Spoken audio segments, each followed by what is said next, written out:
Guess what? We're back. We've been away on hiatus for the summer doing all kinds of fabulous things with the garden. We hope you have too.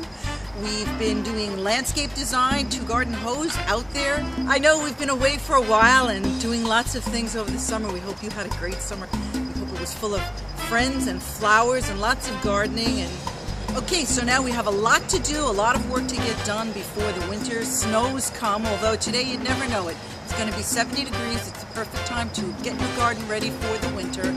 We're going to show you exactly what we're going to do to prepare our garden for the winter months, although you'd never know snows are coming. It's going to be 70 today here on the East Coast.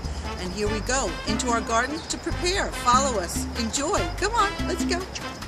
Now's the perfect time to cut back your hostas and other summer perennials. You want to get rid of all this green foliage. As beautiful as it is, you need to do this so that the plant can regroup for the next season. Get down inside and cut back as close to the ground level as you can. And you know how hostas are, man. They're tough. So you've got to get in there. I got a lot of work ahead of me.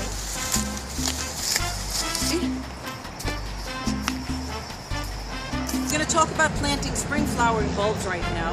I'm going to be trimming down these irises, and later on we're going to be talking about how to dry all the herbs that you have in your garden right now so that you can use them throughout the season and enjoy them for the winter months as well.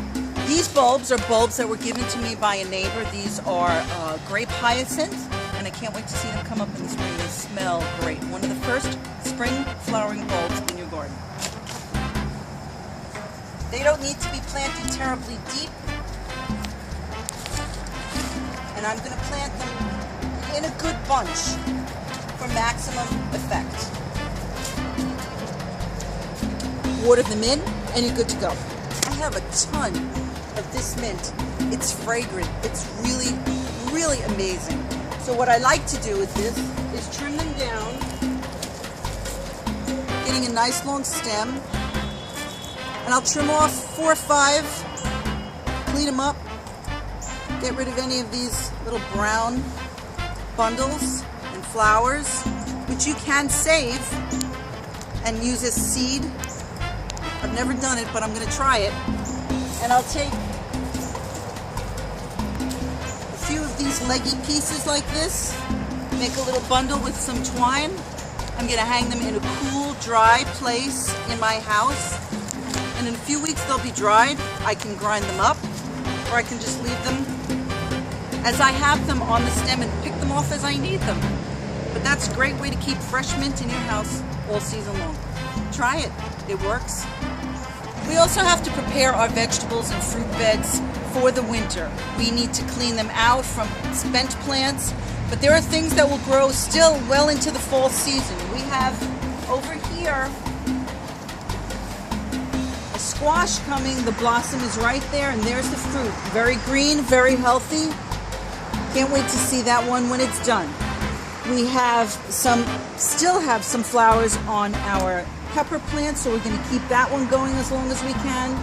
We still have some tomatoes on our tomato plant, so we're going to cut down whatever we can to maintain the growth for the tomatoes that are still on the vine.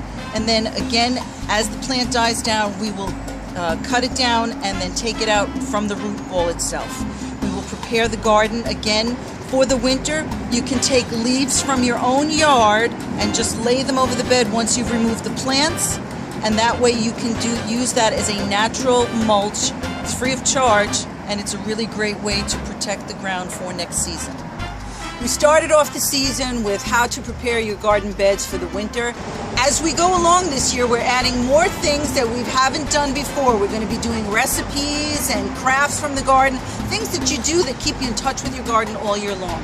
So join us in the garden. See you next week.